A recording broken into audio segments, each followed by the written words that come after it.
Hello students, welcome to the first video of this chapter Fiber to Fabric, which is the chapter 3 of your textbook.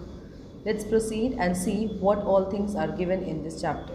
So first of all students, we all know that food, clothing and shelter are the three basic needs of our life. We all eat food to survive and protect ourselves from diseases. We need a house to live in. And why do we wear clothes? We wear clothes for protecting our body against climate, for modesty and beauty, and sometimes we also wear clothes to show status. The material that we use for clothing is called fabric. Now when we go to shop to buy any fabric for our dress, we see a variety of fabrics. Some fabrics are made up of different fabrics are made up of different material, and that's why they are different. Some are warm, some are soft, some are also rough. So let us see what or how are these different fabrics made of. So what are these fabrics made up of? So if we pull out a thread from a fabric and untwist and loosen the thread, we will observe a very thin hair like strands. These thin hair-like strands are only fiber. The fibers are then twisted together to make yarns. And when these yarns come together by different methods, that can be spinning or weaving, fabrics are made. So this is how fabrics are made. Now, fabrics or fibers can be of two types, that is natural and artificial, based on their sources from which they are obtained or how they are made. Natural fibers are obtained from plant and animals. Example can be cotton, wool, jute and silk. Then man-made or synthetic fibers are synthesized in lab, and that's why they are known as man-made or synthetic fibers. In this chapter students, we basically have to discuss two different types of natural fibers which are obtained from animals. First one is wool, and the other one that we'll be discussing about will be silk. So let us start and let us study about wool. So first of all, what is wool? So wool is the textile fiber that is obtained from sheep. It is natural fiber and it is a natural animal fiber which is obtained from the skin of sheep. Wool is the dense warm coat of sheep which is also called a fleece. The hair of sheep has many unique properties that makes it well suited for textile production, something humans realized approximately 8000 BCE when sheep first began to be domesticated. Wool is also used in variety of textiles and can be found woven or knitted. So what are the different properties of the wool that makes it suitable for clothing purpose? So it pulls away moisture from the skin. It also has different other qualities such as it does not crimp, it is elastic, it grows in staples, that is it grows in clusters. Wool is favored for textile production because it is easy to work with and takes dye very well, that is it can be colored easily. Now here you can see some of the importance of wool, that is some of the properties of the wool. First of all, it is natural, that is it is biodegradable, and it is composed of proteins or amino acids which are of course natural compounds.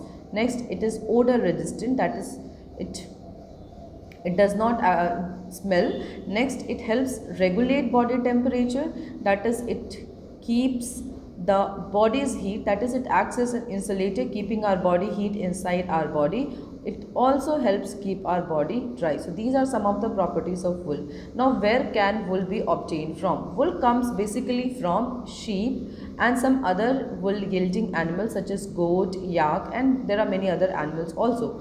So let us proceed.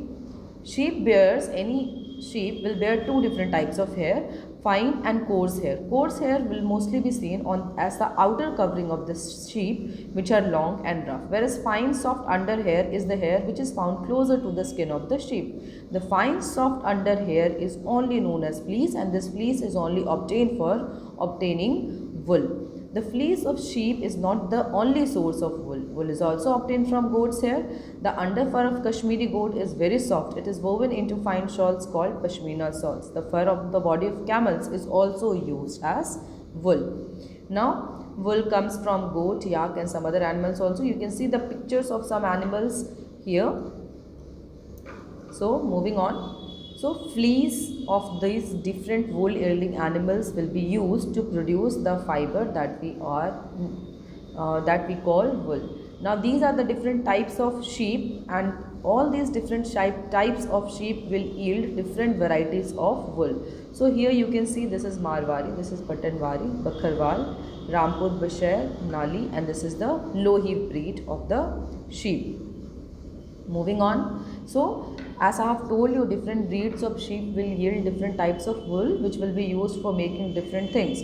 So Nali sheep usually yields wool to make carpet and are found in Rajasthan and Punjab. A carpet is textile floor covering consisting of an upper layer of pile attached to a backing. So I suppose you all have seen a carpet, and this carpet wool comes from the sheep which is Nali.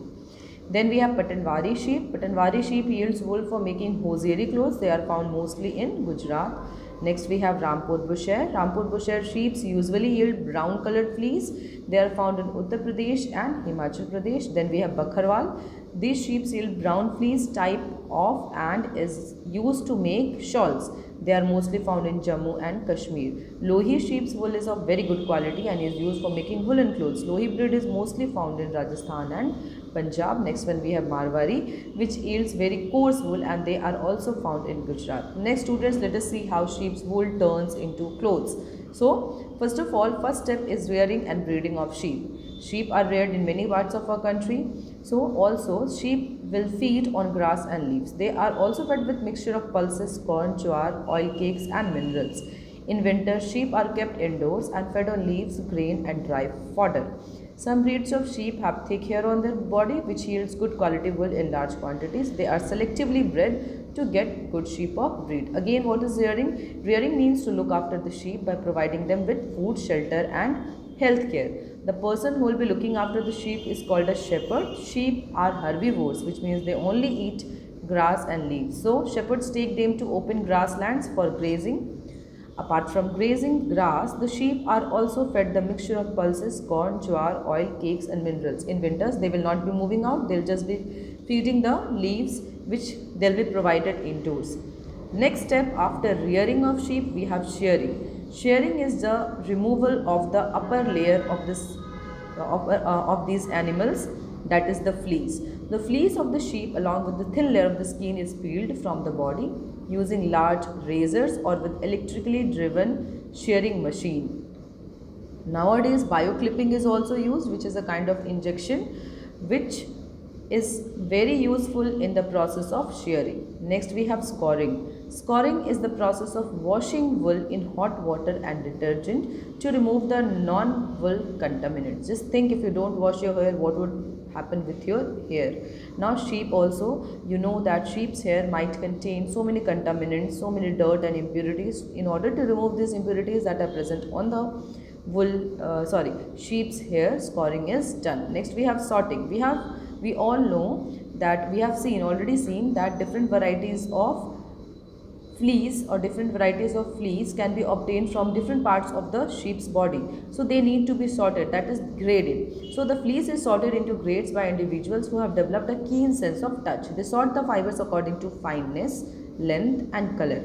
Each wool product is made from a different type of fiber, and the sorter divides the fleece accordingly.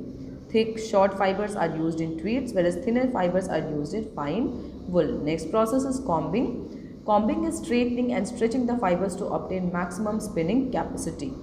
Next is dyeing, which is just coloring. Dyeing is the process of adding color to textile products like fibers, yarns and fabrics, and hence next will be spinning. Spinning is a process of making or converting fiber materials into yarn. Once the yarn is produced, the yarn will then be used to make woolen fabrics. So this is how the fleece is converted into yarn and then into fabrics. So this is all for this video, students. Thank you so much.